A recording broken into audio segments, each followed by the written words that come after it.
Hello there, and welcome to the first edition of the Women's Basketball Coaches Show. I'm Jordan Badgeron with MurrayAthletics.com, joined alongside head women's basketball coach Rusty Rainbolt. Coach, it's great to see you back at another season at the helm over here at Southern Arkansas University. Last season, you took over a program that was 0-25, sort of a struggling program.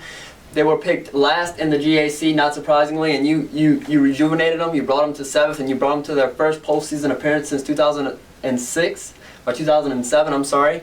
Can you talk a little bit about last season and rejuvenating the program and really bringing it back to where you want it to be?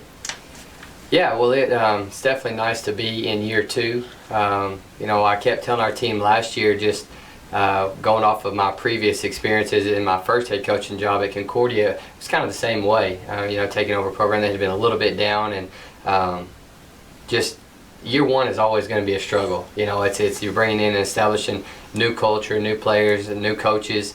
Everything was a learning process for me because I didn't know a whole lot about the league, and so it was definitely a challenging year, but it was also a growing year, which we feel like is definitely a part of success. You have to go through those trials and tribulations to improve, but all in all, we're excited about where we're at today. Know that we had to go through last year to get to where we're at today, and so we're glad that's behind us, but proud of the foundation that we have and excited for what's coming. Now, you talked a little bit about the culture of your team. Can you talk? You coach a little different than most coaches on and off the court. Can you talk a little bit about how your team is run? Yeah, I think the first thing that's probably the most important to me is that the young ladies and coaches, everybody that's associated with our program, understands the expectations just overall, not necessarily on the court, but off the court, who we're going to be as a program, how we're going to represent ourselves, and I think it's something that we want everybody that's associated with our program, from me being the head coach to our players, to our assistants, to our managers, to the athletic training staff, anybody that's going to be associated with us, to understand that we really want to be a family. We want to love each other in a godly way, take care of each other, give more grace than you do criticism.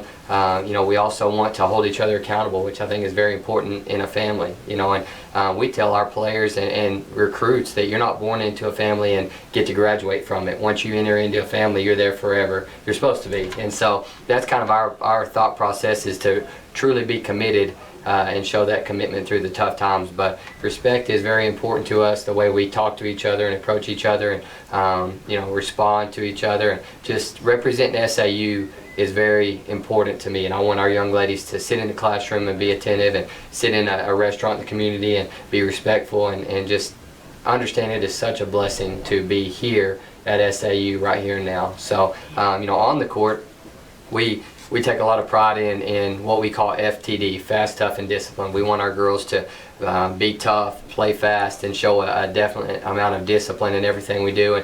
And we've talked about it, just our subbing patterns is one of the things everybody kind of likes to talk about, with the 5 in, 5 out, and the platoon system. And it's all over the media right now with Calipari and Kentucky doing it, but we've been doing it for years. It's fun. I think the players enjoy it, and I think the fans enjoy it, because about every 2 or 3 minutes we're line changing it and going. And so we want to be fun to watch. And in women's athletics, that's a big part of why people would ever choose to come sit and watch a girls basketball game, is if it's something different and fun to watch. So we try to make it fun and enjoyable. Now let's talk about this year a little bit. You guys were picked 6th in the GAC Preseason Coaches Poll after being picked last year. You moved up 5 spots to 7.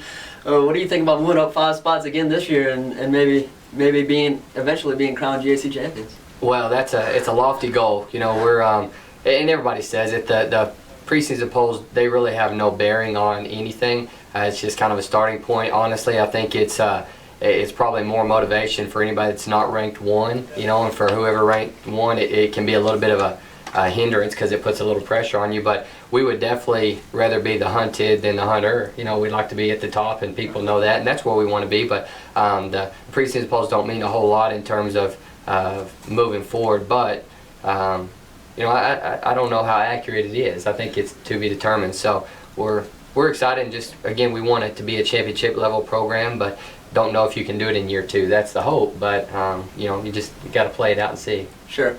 Now you bring in 12 newcomers this year. Can you talk a little bit about I guess what kind of players you've brought in, because last year we talked about, yeah, your team played fast, tough, but you mentioned even the skill level of this year's squad is tremendously improved. Can you talk a little bit about your new recruits? Yeah, last year when we got here, we had to kind of overhaul the program in a sense, and so we knew being late in the recruiting process that we wanted to recruit tough kids that would come in here and compete every day, that would go to class, would act right, would represent us well, and build a foundation, of that culture like we talked about. You could go out and sign a bunch of talented kids that were still out there, but we wanted to have character kids that were going to play hard, and we had that. But what we found out through the season is, again, we knew going in we might be a little deficient in terms of scoring ability or skill set, stuff like that.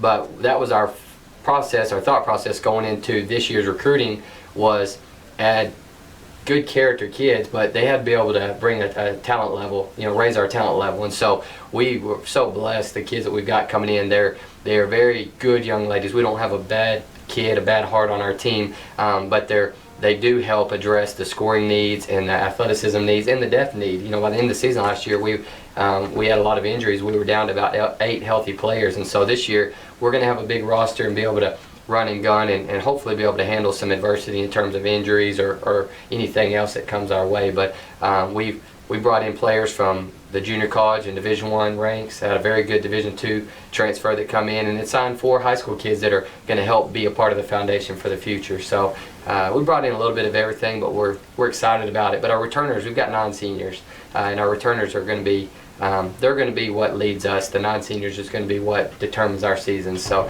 they've got a big mountain to climb in front of them.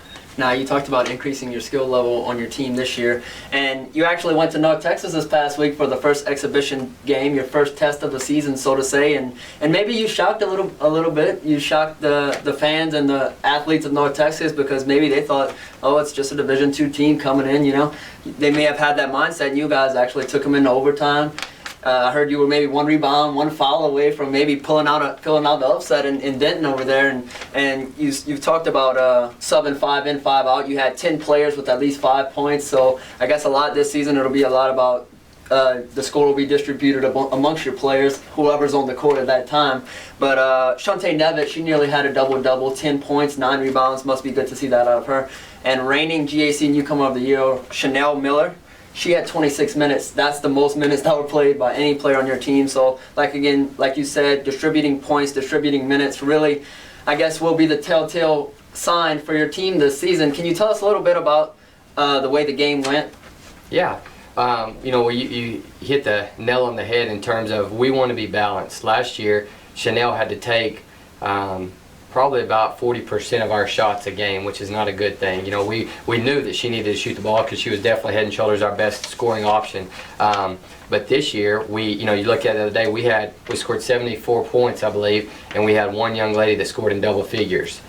Pretty much everybody scored, and we had a lot of 5s, 6s, 7s, 8s, and 9s, and that's what we want. Yeah, we'd love to have somebody who can go out and get 25, but over the course of a season and with scouting and everything, you find ways to stop one great player. So we want to be balanced and have some depth. And you mentioned Shantae Nevitt. She was we were very blessed to have her as an addition to our team. We talked to her a lot about she needs to be a double-double girl. She is capable of getting 10 points and 10 rebounds a game, and she was really close to that. But overall, we had a good effort. We were 1 defensive rebound in the last 8 seconds of regulation away from winning the game, and just didn't get it done, and there's no excuse for not going down and securing a rebound. And at the end of the overtime, we had a chance for a fast break layup that we missed and would have won the game in there too. So the opportunities were ours, we just didn't quite get it done. But North Texas has a very good team and a very competitive program in the Conference USA, so we felt like it was a good test for us. But the thing I told our kids is, 1, we still lost, and 2, the last thing you can do is get caught patting each other on the back and saying, well, a Division I team and you played well. We've got a long way to go to get where we want to be. So, but it was a good starting point. So. Now, we talked a little bit about your subbing tendencies, but let's go back to last season. You had 2 players that kind of, I guess, upped your defensive game for you, and you guys were 15th in Division II in steals per game. So, I guess, can you talk a little bit about how stingy your defense is and how much fun it is to watch your team play defense? Well, it's fun it's fun to watch most of the time for me because I like that style. You know, I think a lot of people probably get out there and think, man, those girls are flying all over the place, hoping they don't get hurt. But you know, we do take pride in our defense. That's kind of what we want to be known for, is our transition, our defensive prowess, and a rebounding effort. But you know, it's one of those things where, again, we play the style we do with the pressing and trapping because it's got to be fun in women's athletics or people aren't going to watch it. And in this day and age where recruits are constantly transferring because they're not happy with playing time, with going in, 5 out, you know, we'll play 12 or 13 girls a game. In North Texas, we had 3 girls that played, I believe, 26, 25, and 24 minutes, and everybody else was under 20.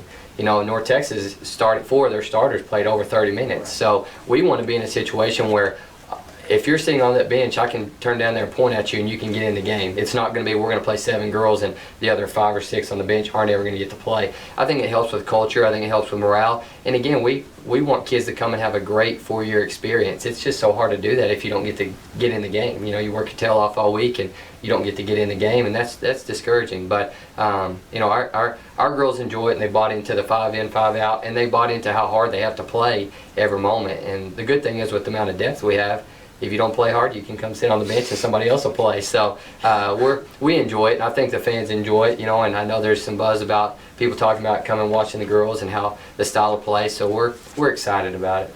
Now, moving into this weekend, your next 2 games, you go to the TexAnn Tip-Off Classic over there in Stephenville, Texas, host Tarleton State. We talked about a little bit. They're a pretty tough Division II squad there.